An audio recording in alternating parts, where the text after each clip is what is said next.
জনতার মিছিলে উত্তাল ফুরফুরা। সরকারের বিরুদ্ধে গর্জে উঠলেন আব্বাস সিদ্দিকী। নিজস্ব প্রতিনিধি ফুরফুরা শরীফের প্রখ্যাত পীরজাদা এবং আহলে সুন্নতুল জামাতের প্রধান আব্বাস সিদ্দিকী ভাইজানের আহ্বানে একটি বিশাল ধিক্কার মিছিল অনুষ্ঠিত হয়।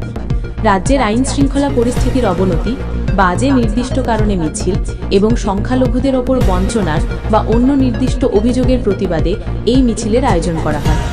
ফুরফুরা শরীফের প্রধান কার্যালয় থেকে মিছিল শুরু হয়ে এলাকার গুরুত্বপূর্ণ পথগুলি পরিক্রমা করে এবং এক প্রতিবাদ সভার মাধ্যমে শেষ হয়। আবেগময় স্লোগানে মুখরিত এলাকা। পীরজাদা আব্বাস সিদ্দিকীর আহ্বানে সাড়া দিয়ে রাজ্যের বিভিন্ন প্রান্ত থেকে হাজার হাজার অনুগামী ও সমর্থকেরা এই দিনের কর্মসূচিতে অংশ নেন। অংশগ্রহণকারীরা হাতে প্ল্যাকার্ড ও সংগঠনের পতাকা নিয়ে সরকার বিরোধী স্লোগানে মুখরিত করে তোলে চারপাশ। মিছিলে ধিক্কার ধিক্কার, বঞ্চনা সরকারকে ধিক্কার, আইন শৃঙ্খলা বজায় রাখতেই হবে এবং আমাদের অধিকার ফিরিয়ে দাও, এই ধরনের স্লোগান ওঠে। মিছিলে প্রচুর সংখ্যক যুবক এবং ধর্মপ্রাণ মানুষ উপস্থিত ছিলেন, যা কর্মসূচির গুরুত্বকে আরও বাড়িয়ে তোলে। আব্বাস ভাইজানের কঠোর বার্তা। মিছিল শেষে সংক্ষিপ্ত পথসভায় বক্তব্য রাখেন পীরজাদা আব্বাস সিদ্দিকী ভাইজান। তিনি তার স্বভাবসিদ্ধ ভঙ্গিতে কঠিন ভাষায় সরকার ও প্রশাসনের নিষ্ক্রিয়তা বা নির্দিষ্ট অভিযোগের সমালোচনা করেন। তিনি বলেন, আমরা ন্যায় ও ইনসাফের জন্য লড়ছি।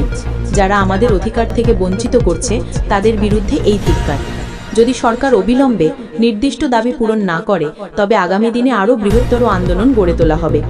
তিনি এই দিনের মিছিলে স্বতঃস্ফূর্তভাবে অংশ নেবার জন্য সকল অনুগামীকে ধন্যবাদ জানান। মিছিলের তাৎপর্য। বিশেষজ্ঞদের মতে এই মিছিল কেবল একটি প্রতিবাদ কর্মসূচির মধ্যেই সীমাবদ্ধ নয়, এটি রাজ্যের সংখ্যালঘু সমাজের এক অংশের মধ্যে জমে থাকা ক্ষোভেরই বহিঃপ্রকাশ। পীরজাদা আব্বাস সিদ্দিকী এই কর্মসূচির মাধ্যমে তার রাজনৈতিক ও সামাজিক প্রভাব আরও একবার জনসম্মুখে তুলে ধরলেন। আগামী দিনে তার নেতৃত্বাধীন আহলে সুন্নাতুল জামাত এই ইস্যুগুলিকে নিয়ে কোন পথে এগোয়, এখন সেটাই দেখার বিষয়। দ্রষ্টব্য। যেহেতু নির্দিষ্ট তারিখের কোনো সাম্প্রতিক তথ্যের ভিত্তিতে প্রতিবেদনটি তৈরি করা সম্ভব